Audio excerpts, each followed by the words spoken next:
وعن مركلة ساحب يال ومركلة يسمعيس بروجرام وحرام مقالك أنا كنت سيدي أوغان كرتا هدي فيسبوك قاقل ولا استعماله أما واتساب قاقل ولا استعماله بري ودن بي حتى يدو إيسي بدنيسا إيادو لا استعماله فرسموين كلا دوان لكن waxaa muhiim ah adiga hadda muuqaalkan daawanaya inaad hubiso akoonadaada inta aadan isticmaalin ka hor sababtoo ah inaad hubiso waxa ay ka saacideysaa in xatooyada aad ka badbaado cadawga uu badan yahay laakiin muuqaalkan ayaa waxaan kugu tusi doonaa sida aad ku ogaan lahayd in Facebook-gaaga lagu isticmaalayo iyo inaan lagu isticmaalin iyo sidoo kale WhatsApp-kaaga in lagu isticmaalayo iyo inaan lagu isticmaalin waxaan ogaan doonaa mobilka naga isticmaalayo meesha uu joogo iyo mobilka magaciisa iyo sidoo kale application-ka uu ka isticmaalay tusaale kale haddii Facebook-gaaga qaybta messenger-ka laga isticmaalayo waxaad arki doontaa mobilka magaciisa halka uu joogo iyo sidoo kale messenger in laga dhex isticmaalayo muuqaalkan ayaa rabaa inaan kugu tusiyo labadaba soo dhawaada saaxiibayaal si aan faahfaahin kooban kaa siiyo muuqaalkan kin ka horeeyay waxaan uga soo hadlay sidee gmail-kaaga aad ku ogaan kartaa haddii lagu isticmaalayo kanna waxaad ku ogaan doontaa Facebook iyo sidoo kale WhatsApp soo dhawaada saaxiibayaal aan ku tusiyo farsamada saaxiibayaal farsamada ayaan ku tusiyaa ee la socdo marka koowaad waxaan ku bilaabi doonaa Facebook haddii Facebook lagu isticmaalayo sideen ku ogaan karnaa waa su'aale si fudud waxaan tagaynaa application-kayga Facebook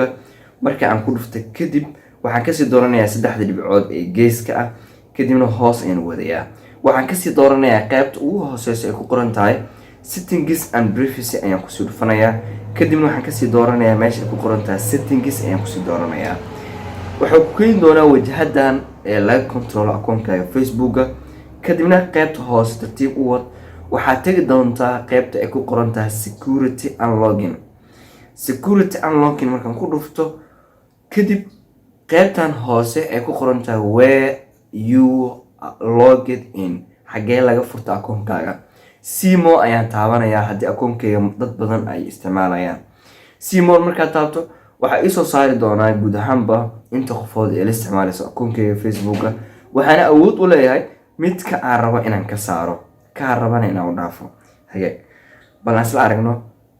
sida saxda ah si u jirto saad u jeedaan waxaa ku kacsan Samsung Galaxy J7 Muqdisho ayuu joogaa Soomaaliya wuxuu isticmaalayaa Facebook app-ka Active Now kaas hadduu kuu soo sheego kale Active Now waa midka aniga hadda mobilka hadda aniga isticmaalayo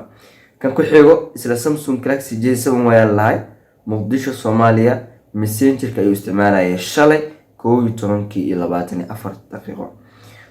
saasoo kale u soo saaraya qaybtan kale ku xigta waxa ujeedaan inay ku qoran tahay Android Muqdisho Soomaaliya in laga isticmaalayo mobile Android wali waxaa laga soo galay qaybta hoose fiiri Chrome 25 June ayaa la soo galay sida u jeedaan hoosada usii wado Chrome ayuu isii caddeynaya iyo waxyaalo kale oo aad furo haddii aad marka inaad ka tuurto saddexda dhibcood ee geeska ayaa taabanaysaa kadib waxaa leedahay log out markaad taabato qofkaasi hawada ayaa laga saari doonaa laakiin hadduu qofka Facebook passwordkiisa oo haysto mar labaad ayuu soo geli karaa markaana aan ku tusiyo WhatsApp-ka oo fudud yahay WhatsApp-ka ayaan ku dhufanaynaa kadibna waxaan ka dooranaynaa saddexda dhibcood ee geeska kadibna waxaan ka sii dooranayaa qaybta ay ku qoran tahay WhatsApp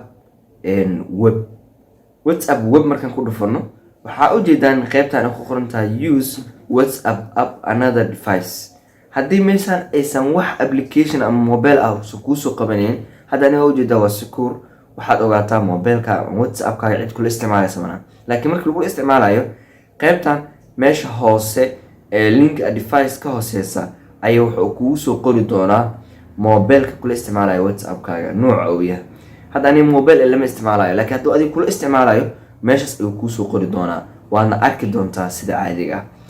waag saaxiibayaal asna waa ila aragtay aan filayaa WhatsApp sidoo kale haddii aad rabto inaad tirto saddexda dhibcood ee geeska ayaa taabanaysaa kadibna log out session ayaa leedahay waxaan filayaa in aad daawatay muuqaalkan wax badan aad ka faa'iiday WhatsApp-ka asna sidaas oo kale ayaa loo xakameeyaa ama loo ogaadaa haddii lagu isticmaalayo waad ku maasan daawashada muuqaalkan waxaan ka codsanayaa saaxiibkaaga kula saaxiibka akoonadaada Facebook inaad la wadaagto muuqaalkan si uga faa'iideysto sababtoo xatooyo ayaa jirto xiliyadan ugu dambeysay si uu iskaga ilaaliyo. waad ku mahadsan daawashada muuqaalkan. waxaa inoo balan ah muuqaalkan iyo muuqaalka xiga. waxaan kuu rajeynayaa guul wacan.